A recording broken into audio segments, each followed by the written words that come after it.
Jésus nous parle de l'apôtre selon son cœur et nous le décrit dans les conseils qu'il adresse lui-même à ses disciples. On n'annonce jamais seul Jésus.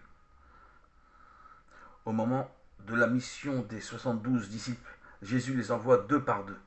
Il veut qu'ils s'entendent dans ce témoignage porté sur lui. Et envoyés, ils marchent en éclaireur devant lui.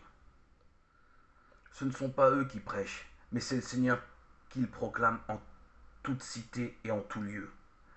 C'est un des principes de Jésus. Ce sont les chrétiens qui préparent sa venue en tout lieu.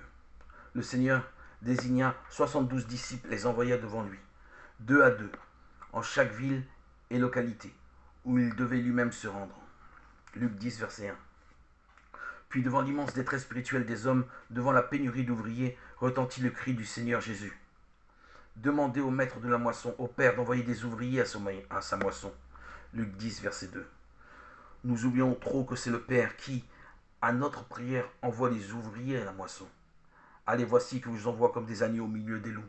Ne portez ni bourse, ni besace, ni chaussures, et ne saluez personne sur le chemin.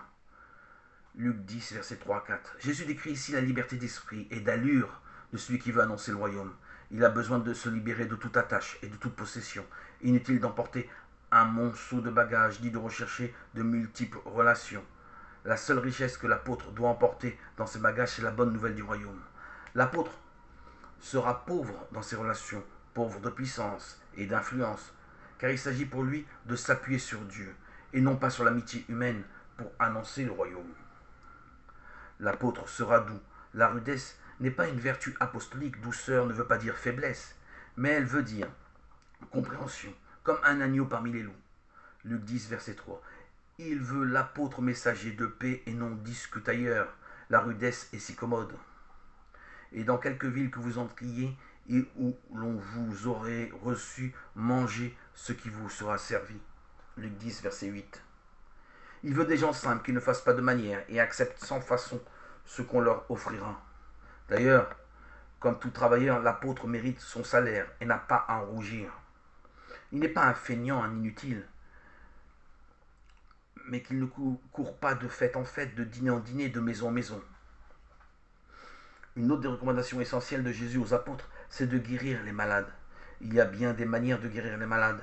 Il y a celle des médecins, bien utile, mais Jésus donne une clé toute différente aux siens. Guérissez les malades et dites-leur, le règne de Dieu est proche de vous. Oui, le royaume de Dieu est tout proche. Il est à l'intérieur de ceux qui souffrent. Ils sont tout près de ce royaume. Ils brûlent. Et il suffit de leur dire afin qu'ils s'unissent à la rédemption et à la croix du Seigneur, et que sarment, ils se sentent où sont de ce même cep planté par le Père. Mon Père est le vigneron, et tout sarment qui porte du fruit, il l'émonde afin qu'il porte du fruit davantage. Jean 10, versets 1 et 2. Ce dernier conseil donné à ses apôtres nous révèle les préoccupations de son cœur. Le mystère de la souffrance pour lui ne nous éloigne pas du règne de Dieu, mais nous en rend plus proches. Voilà pourquoi il a voulu prendre lui-même le chemin de la souffrance pour l'expliquer à nos cœurs. Il faut que le Fils de l'homme souffre beaucoup. Ce ne sont pas des raisonnements qui nous aident dans la maladie, mais l'amitié d'un Dieu qui a su souffrir. Il y a, enfin et surtout, une étonnante unité entre l'apôtre et le Seigneur, car l'apôtre puise sa force et sa vitalité jusque dans la Trinité, à travers Jésus. Ceux qui vous écoutent m'écoutent, celui qui vous rejette me rejette. Or, celui qui me rejette, rejette celui qui m'a envoyé.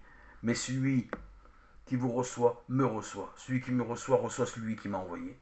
Luc 10, verset 16, Matthieu 10, verset 40. Étonnant destin.